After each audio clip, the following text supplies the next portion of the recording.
My boss tried to get intimate with me by offering a promotion. I'm 31, and I've been working in a new department for just over a month.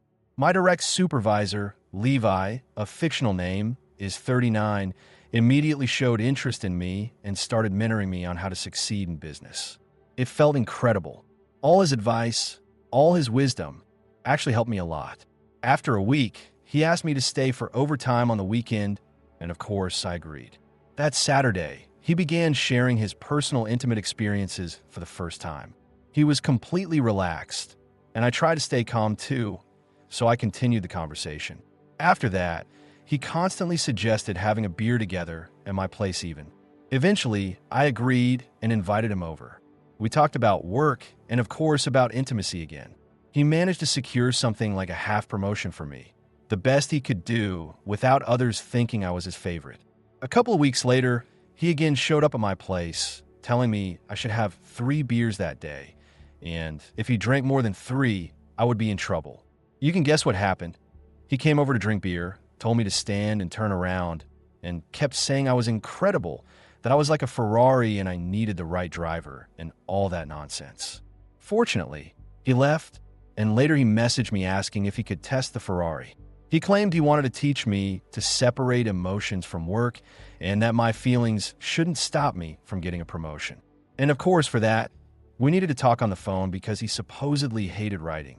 He said he had to teach me to relax and enjoy myself so I could soar in my career because I had so much potential. I still can't believe it actually happened. It really happened. I'm terrified and don't know what to do except go in tomorrow and pretend nothing happened, just a normal work day. He mentioned he was being transferred to another state in the coming weeks. I hope he's not lying. I'm in absolute shock that the nightmare about a male boss using a woman's career to pursue intimacy happened to me. I've heard so many stories like this, but never imagined experiencing it myself. Wish me luck tonight. I need collective courage to survive tomorrow. Thank you. Update. I don't even know where to start. In the end, I decided not to report him because based on how he spoke about our director, I thought the director would side with him, not me. Everyone says HR protects the company, not you. I was at the very bottom of the hierarchy, so I just continued going to work every day, pretending nothing happened. 2 days after he visited me, I sent him a long message documenting everything he said on the phone, stating that I did not want anyone to risk their career and that any intimate context and communication had to be completely eliminated. I also told him he didn't attract me and I wasn't going to engage with him. He claimed multiple times that he always gets consent. It was insane. I didn't want to leave him any space for further manipulation. About a month later, he got a temporary promotion to manager at another firm about 30 minutes away. It was an enormous relief. His old position became vacant, and I immediately applied. I was the obvious candidate, and all the executives knew it. Director David scheduled an interview and invited managers from various branches, including Levi. Despite everything, the interview went well, and I felt confident. The next day, Friday at 5 p.m., David called me at home, added my manager Linda to the call, and said, "This is difficult to ask, but I got an anonymous tip. Have you ever been involved in any kind of relationship with Levi?" I was shocked. I hadn't told anyone, so it had to be Levi. Since it all came out and I hadn't done anything wrong, I told David and Linda everything. They were both shocked and disgusted. Linda was so angry she couldn't speak. David said he wanted a shower from disgust. I felt incredible relief and unexpected support. David said the anonymous tip resembled my story, but with critical differences. It turned out someone sent the tip against me, claiming I slept with Levi for a promotion. It still makes me sick. David asked me to write a detailed email summarizing everything I told him over the phone, attach all documentation, screenshots, chats, and so on. He was going to forward everything to HR. The investigation started quickly. The following Wednesday, an HR staff member called me for an interview, and we spoke for an hour and 15 minutes. He said the lack of witnesses was a minus, but my evidence was solid. While HR conducted the investigation, David provided incredible support. I couldn't believe it. He turned out to be the complete opposite of how Levi described him, which now made perfect sense. David said he never goes against HR recommendations and would wait for the investigation to conclude in about a week, then get back to me. 2 days later, Friday, Linda called me to her office. It was all over. David fired Levi. He was gone for good. I threw my hands up and screamed with joy, even surprising myself. A huge wave of relief hit me. I would never have to fear him showing up suddenly, spouting nonsense about helping with promotions. During this time, the CEO himself told David I should be promoted. And now, 4 months after the start of this whole nightmare, I sit in Levi's old chair at his old desk. The position he vacated now belongs to me. He has no job at all. Screw him, ladies. The risk isn't worth it. Don't stay silent. Looking back, I regret not reporting it immediately to someone with authority who could have sent everything to HR for me. I know the CEO would have supported me, just like people from other departments. I was scared I'd get buried, so I didn't dare. But if I had trusted someone who wouldn't cover it up, everything would have been fine. In any case, justice prevailed. Levi lost a $150,000 a year job because he wanted to sleep around. All right, moving on to the next story. 10 years ago, I almost ruined a multi-million-dollar production line, and nobody cared who got hurt. About 10 years ago, I was working as a process engineer at a large industrial plant, and my job was as varied as it was demanding. Some days I was an auditor, inspecting equipment, making sure machines were running right. Other days, I was trying to figure out how waste or defective products were forming, tracing every scrap and leftover to its source. On some days, I was the so-called smart guy in the room, listening to plans the factory had laid out and figuring out how to make them work with our engineering equipment. But the part one loved most, the part that made my work feel alive, were the experiments. Real experiments with real industrial value.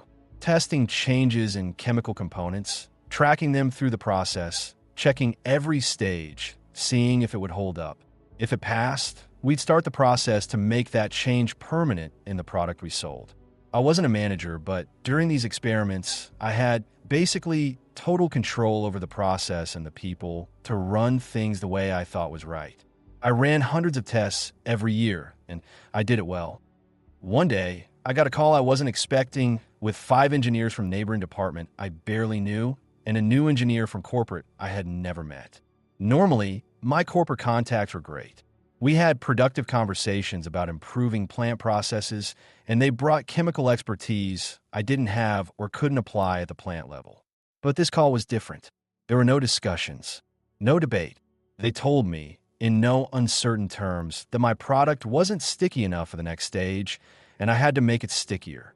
They gave me 4 ways to do it, and the only choice I had was which option to start with. I was baffled. I told them the material was already too sticky, hard to handle, sticking to everything, creating waste and defective products. I was actually working with corporate chemists to make it less sticky, not more. I explained that the material naturally lost stickiness over time.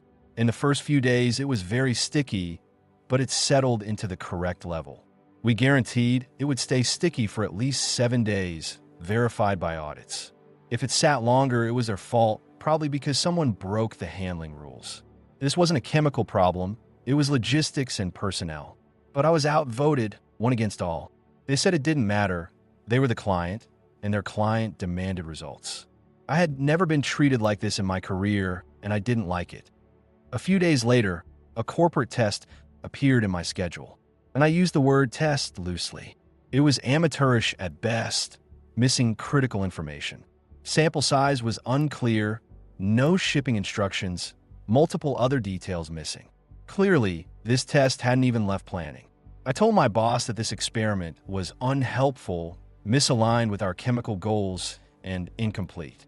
He nodded, and that was enough for me. I did something I rarely did. I rejected the test on behalf of the plant.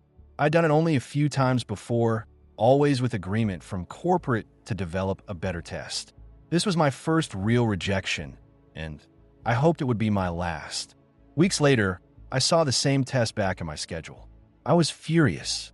I went to my boss, but now the corporate engineer had complained directly to him, and my boss demanded I run the test. I reminded him of all the issues, but he insisted. I said I couldn't. Nothing was ready. He told me to contact the corporate engineer, resolve all questions, and run the test anyway. My boss was the worst of the 7 I'd had in 3 years. He understood nothing about our work, focused only on ship production, and instead of promoting someone from our department, we got a corporate appointee. Bad times. I avoided him whenever possible, speaking only when necessary. This time, I didn't reject the test, but I didn't approve it either. I left it pending. I emailed the corporate engineer a detailed list of everything required before I could proceed. No responses came. Days later, my boss, enraged, told me corporate blamed us for obstructing workflow, being rude, negative, and demanded I approve and run the test immediately. I reminded him of potential waste, production slowdowns, equipment damage, and incomplete instructions. He didn't care. I was the engineer, I was paid to provide the material, and my job was on the line. Fine, I approved it. The malicious compliance began. I asked a colleague to prepare the material. He said it was a nightmare, had to do everything manually, losing 2 batches before finally producing what I needed. That alone should have stopped the test. Remember, this is industrial production. One-off success isn't enough. Processes must work consistently for years. But no, corporate needed material. I chose the worst time batch, pulling it from our schedule, and ran the test. The material stuck to everything, a total mess. Machines constantly stopped for scraping, sensors bent, some irreparably damaged. Metal, plastic, electronics mixed into the sticky mass. We were producing pure scrap. Operators were frustrated, maintenance called, engineers involved. I told everyone, approved by my boss, questions to him. The post-processing rollers were being pulled in all directions, threatening a full-line reset of 3 to 4 days. I allowed the test to stop before completion. Normally we process about 900 kilograms per run. Here we got 0. Operators had a thankless job cleaning machines for hours. I still had work. I cut samples from thick and thin sections, including a piece with embedded sensor. Too much material to carry, but industrial transport handled it. I considered sending some to the plant lab, but equipment could break if the sticky mess grabbed anything. I left 1 sample just in case. I shipped the heavy parcel to the corporate engineer's office using a private courier. No shipping instructions provided. He would receive a massive, unwieldy package. Hours later, I returned to the office. My boss was swamped with calls and visits. I explained the difficulties, apologized professionally, showed him the awful sample. He was still angry, but I gave him the one critical piece of info from the amateur test request, the payment account. I instructed the plant to charge everything, damage and downtime included, roughly $20,000 to $30,000. My job was safe. Corporate probably not thrilled, but they wanted a test. A week later, I met the 6 engineers who originally pressured me. I explained the total failure and estimated damage. One arrogant guy said, "Great job. We proved we can make it stickier if we want." I thought, I'm a chemist. Damn it. The point wasn't stickiness. He asked which of the remaining 3 tests I'd run next. I told him to ask my boss. He loved the idea. My boss never mentioned further tests, and corporate didn't schedule any more for me. About 2 months later, my boss quietly resigned, clearly miserable in the role. I'm certain this mess played a big part. So that's the story. What would you have done in my place? Do you think I handled it right? Or did I go too far? Let me know your thoughts in the comments. Don't forget to hit like, and make sure to subscribe for more crazy true stories.